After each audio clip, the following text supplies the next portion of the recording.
You guys are not going to believe this. I came out this morning, coffee in hand, ready to face the day, and my protector mailbox, my pride and joy, was smashed to bits. Like obliterated. There were pieces on the lawn. The door was ripped off and spray painted across the side in hideous dripping black letters. Oh, trash! I was literally speechless. My coffee mug almost slipped right out of my hand. I was shaking. Okay, deep breaths. Let me back up. You guys gotta understand, this wasn't just any mailbox. This was my custom-built Galaxy Quest NSEA protector mailbox. I spent weeks on it.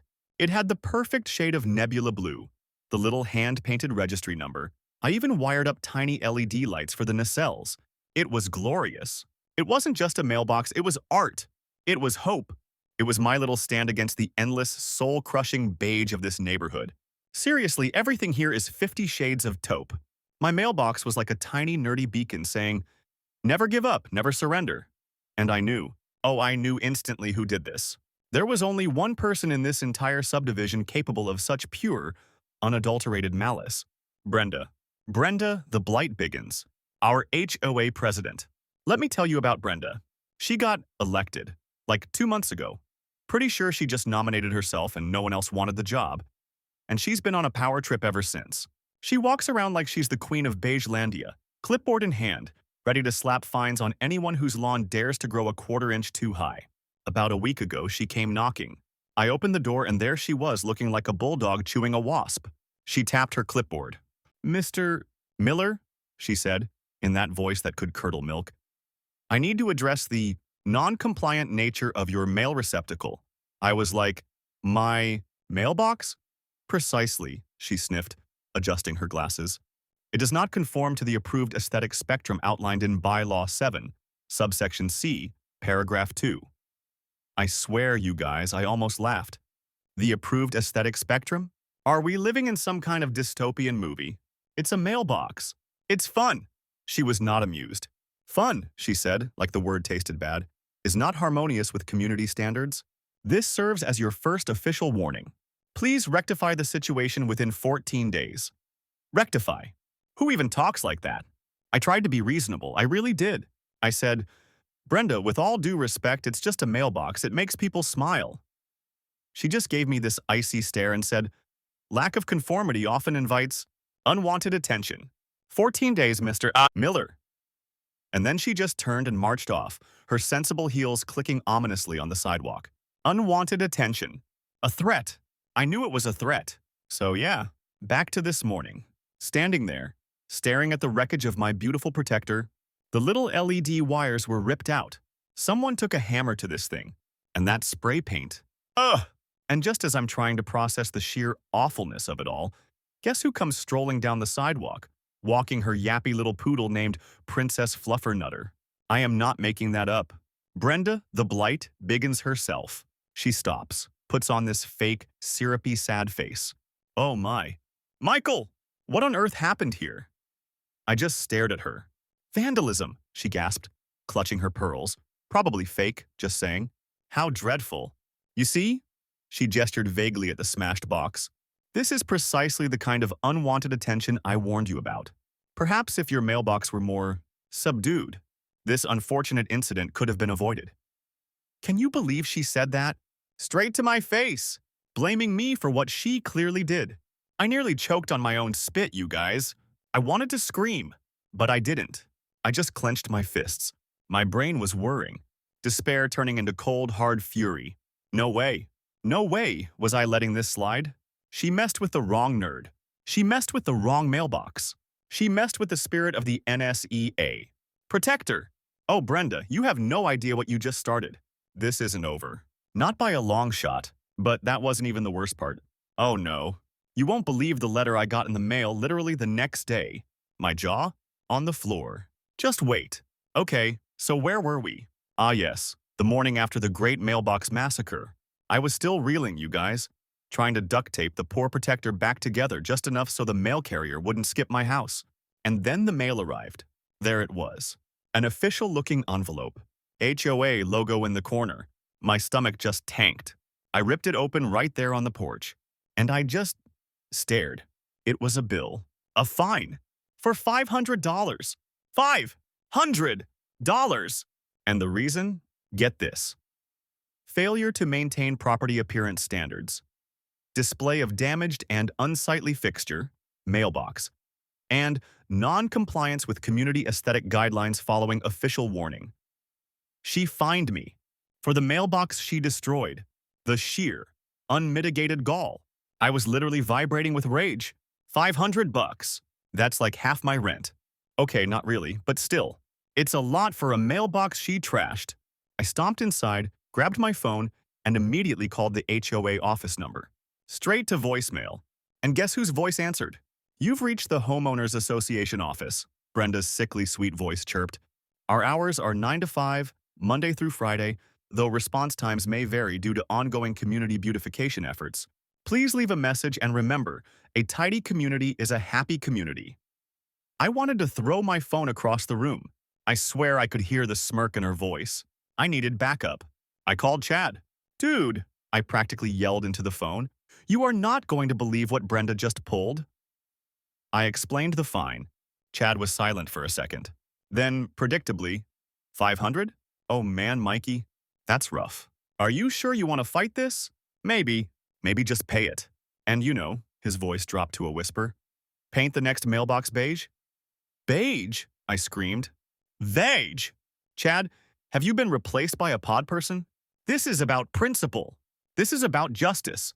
This is about Galaxy Quest. He sighed. That long-suffering sigh I know so well. Okay, no beige. But dude, this lady sounds like a psycho. What if she escalates? What if she starts like poisoning your begonias? Or releasing termites? We need to think strategically. Plausible deniability. Typical Chad. Always thinking about the tactical retreat. But he's loyal. I'll give him that. He agreed to help me dig through the online HOA bylaws later, looking for loopholes. Just be careful, okay? He pleaded. Don't poke the bear too hard. I hung up, still fuming. I needed air. I just started walking, practically storming down the sidewalk, muttering under my breath. And then I saw her, Agnes Periwinkle, down on her knees, tending to her prize-winning roses like nothing was wrong in the world. She looked up as I stomped past. Rough morning, Michael? She asked, her eyes twinkling.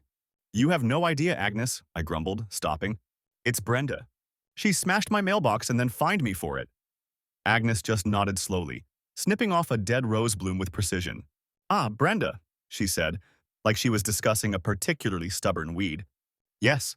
Reminds me of the time back in 17 she tried to tell me my prize zucchini was obstructing the view of the petunias from the astral plane. Like what? Agnes chuckled, a dry rustling sound. That one's always been wound a bit tight. She looked me right in the eye. Don't let her grind you down, dear boy. She hates Tuesdays, you know. Terribly inefficient day for her schedule. And she has a shocking weakness for a free Danish. I blinked. Tuesdays? Danish? Was this spycraft advice? From Agnes Periwinkle? Before I could ask more, she just smiled mysteriously and went back to her roses. Patience and persistence, she murmured, more to the flowers than to me, and knowing where to dig. Walking back, I felt slightly less rage-filled and more intrigued. Agnes knew things, and as I got back to my poor, sad mailbox, I started cleaning up the debris properly. Bits of plastic, shards of paint, and then my fingers closed around something papery wedged under a chunk of smashed metal. I pulled it out. It was a crumpled receipt from a craft store. But the business name at the top? Brenda's Bespoke Baskets. My eyes went wide. Brenda's side hustle.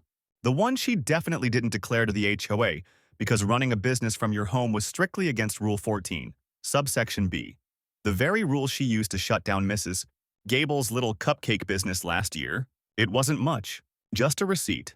But it was something. A loose thread. I had a tiny thread, you guys. A very, very tiny thread. But I remembered what Agnes said. Every tapestry starts with a single thread, dear boy. And let me tell you, the tapestry I was about to weave, it was going to be magnificent. Brenda had no idea what was coming. Okay, Operation Anti-Blight was officially on. The next evening, we convened the first meeting of the resistance. Location, my garage, aka the war room.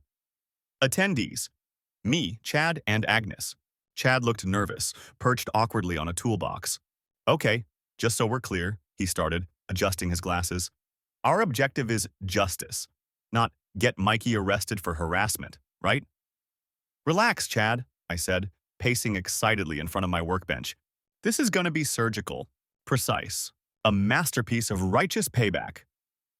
Agnes, sipping tea from a delicate china cup she'd brought herself, just smiled. Indeed. Though a little theatricality never hurts, does it? I grinned. Okay, so my first thought, I admitted, lowering my voice conspiratorially, involved a very large slingshot, several gallons of pink paint, and aiming for Brenda's prize-winning beige azaleas. But Chad said something about property damage felonies? Party pooper, Chad groaned. Mikey, focus. Legal. Remember? Legal. Right. Legal. That's where Agnes came in. She placed a thick, worn binder on the workbench with a soft thud. It was labeled simply HOA Records, Vol Versa, 7. This, my dears, she announced, opening it to a page dense with handwritten notes in the margins, is our weapon. You guys, Agnes wasn't kidding. She had copies of bylaws going back decades, meeting minutes, old newsletters, notes on past disputes. It was glorious. Brenda's Achilles heel, Agnes murmured, tapping a perfectly manicured finger on a specific section, has always been Bylaw 14, restrictions on home-based commercial enterprises. And, she flipped a few pages, Bylaw 22, transparency and allocation of community funds for association events. My eyes lit up. Her bespoke baskets and her ridiculous annual Community Beautification Awards gala, Agnes finished, a mischievous glint in her eye. Coming up in 2 weeks, she treats it like her personal coronation. Chad leaned closer, suddenly interested. Wait, you think she's using HOA money for that thing? Beyond, like, renting the hall? Brenda considers herself the primary beautification effort, Agnes said dryly. I suspect the budget might reveal interesting priorities. This was it. The perfect storm. Her illegal side hustle and potential misuse of HOA funds. And the perfect venue to expose it. Her own vanity project. The irony. It was almost too beautiful. Okay, I said, grabbing a whiteboard marker. Phase 1. Intel. Chad, now fully engaged in risk assessment mode, got to work on his laptop. Okay, searching public records for Brenda's bespoke baskets. Aha.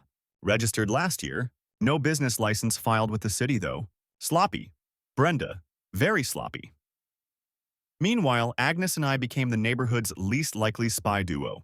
We did community observation, which basically meant Agnes pretended to prune her hedges while I pretended to look for lost keys near Brenda's house, noting down every delivery truck that stopped there.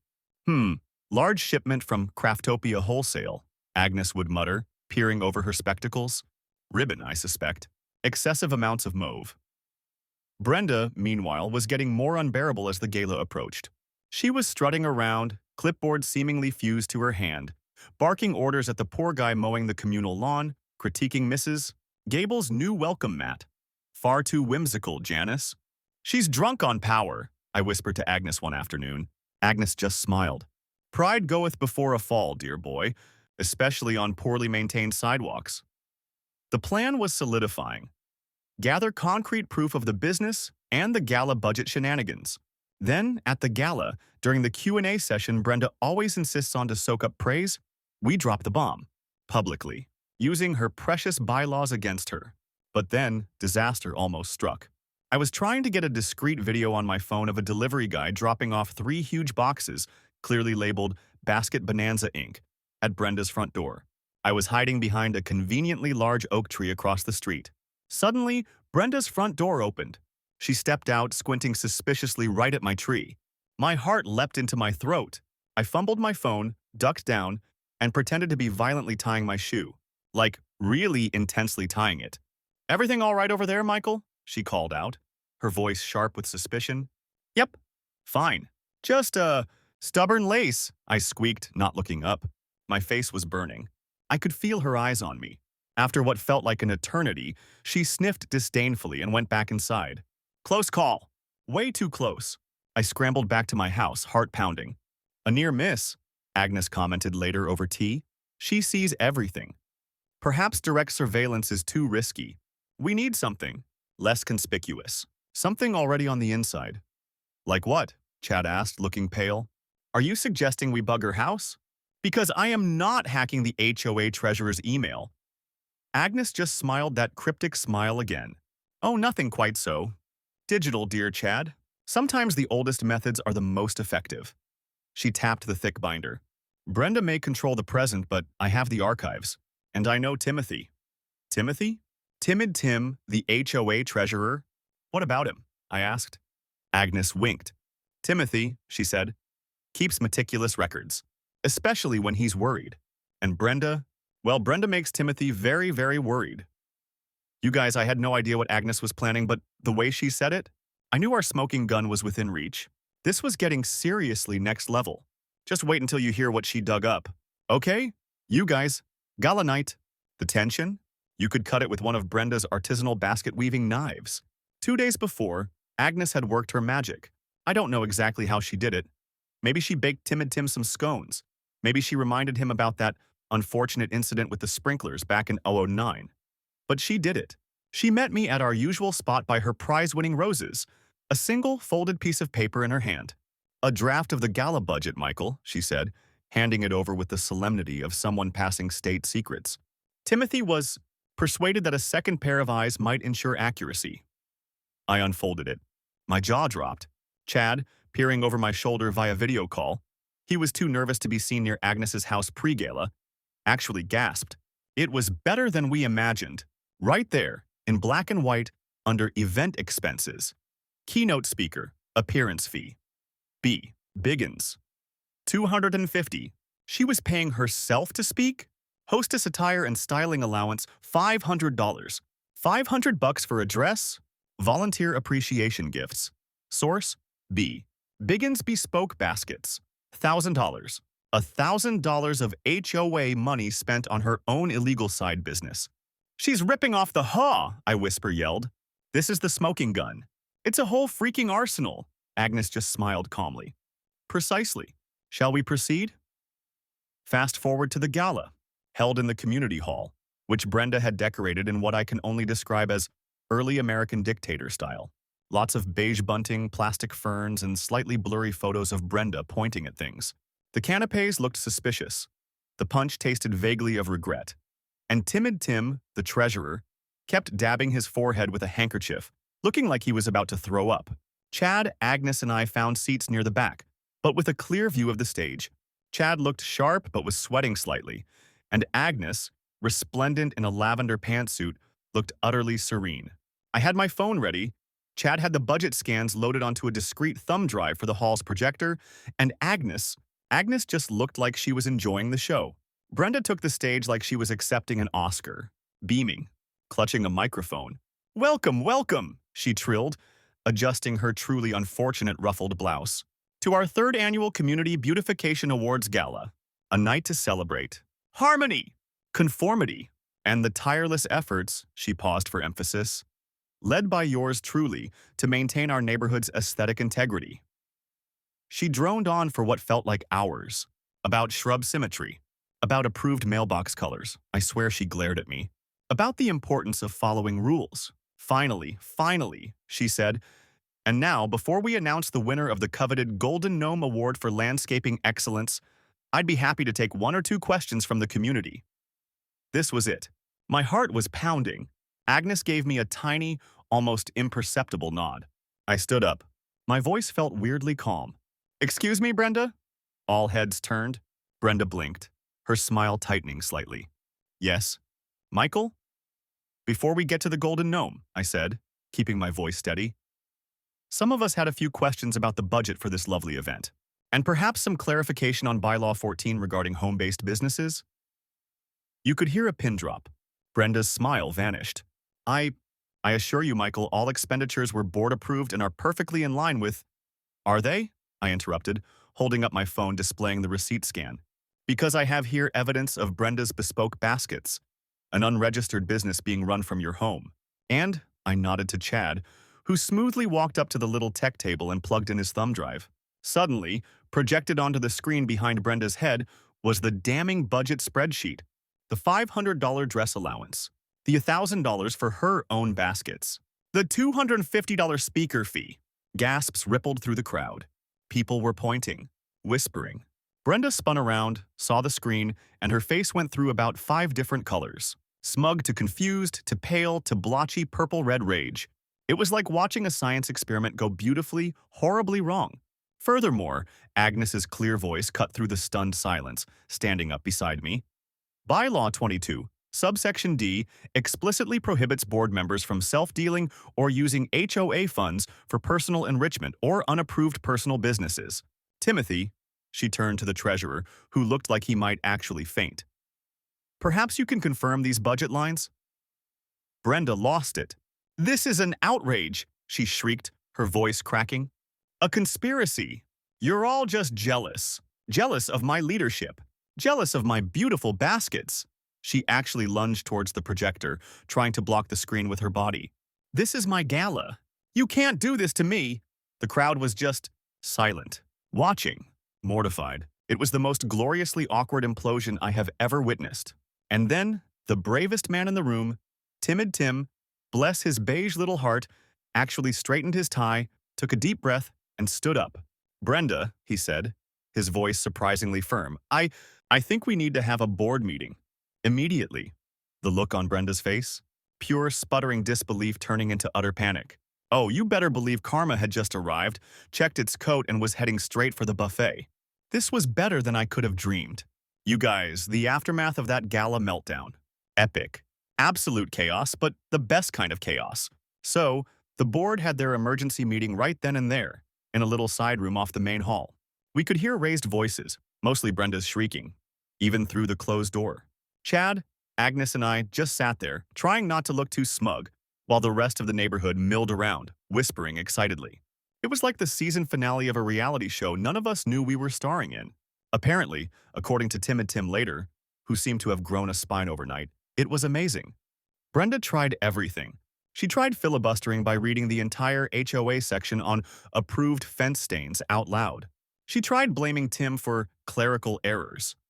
She even tried claiming her bespoke baskets were actually a non-profit charity donating to the HOA. The nerve! But it was no use. The evidence was right there. The whole neighborhood had seen it. Timid Tim, emboldened by basically everyone patting him on the back, actually stood his ground. He didn't have a gavel, but Chad swears he saw Tim bang his stapler on the table for emphasis. A stapler. That's my new hero right there. The end result? Brenda the Blight Biggins was forced to resign. Effective immediately. Not only that, she had to pay back all the misspent HOA funds. The dress money, the speaker fee, the $1,000 for her stupid baskets. And all those bogus fines she'd handed out, including my $500, totally rescinded. Void. Gone. And get this, a few days later, her Brenda's Bespoke Baskets website just disappeared. Poof! Like a fart in the wind. Like her dignity. Oh, it was beautiful, you guys. Chef's kiss. The neighborhood was buzzing. It was like a cloud had lifted. People were actually smiling at each other. Mrs. Henderson, the wind chime lady, dropped off a plate of still warm chocolate chip cookies at my door, with a little note that just said, "Thank you." Someone else left an anonymous bottle of decent whiskey on my porch. It was like the Munchkins celebrating after the Wicked Witch melted, only with more casseroles being exchanged and less singing.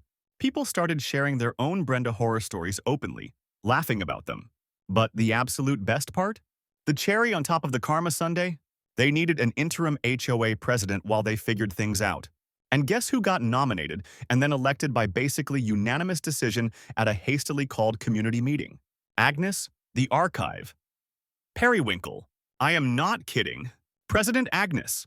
Can you believe it? She showed up to her first official board meeting wearing a very sensible but stylish floral pantsuit, carrying her ancient binder of bylaws and a brand new gavel she apparently found at an estate sale. Her first order of business? Planning a neighborhood BBQ funded entirely by the money Brenda had to pay back. Second order? Forming a committee to review and potentially de-beigify the community aesthetic guidelines. Yes! And my mailbox? Oh, you know I had to rebuild. Check this out. The NSEA. Protector MKU. Bigger. Better. More chrome. The nacelle lights now have a subtle pulsing effect. And guess what? Fully HOA approved. President Agnes signed off on it herself. Her official comment on the approval form? Shows commendable artistic spirit and a pioneering approach to intergalactic postal communication. I love Agnes. So yeah, life in the neighborhood is nice now? It's weird. People are actually talking to each other. Chad is relieved I didn't end up in jail. Brenda? Apparently she still lives here, but nobody sees her much. Someone saw her trying to tuck a passive-aggressive note about excessive lawn gnome congregation onto the community notice board last week. But Agnes just calmly covered it up with a giant, brightly colored flyer for the upcoming BBQ. Savage. Absolutely savage. So, that's the saga, you guys. The tale of Brenda the Blight and the Mailbox of Justice. Proof that sometimes with a little help from your friends, a deep dive into the bylaws, and a strategically timed budget reveal, you can fight City Hall, or at least a power-tripping HOA president. Never underestimate a determined nerd with a good support system. Seriously though, what are your HOA horror stories? Drop them in the comments below. I need more popcorn material. Thanks for watching, guys.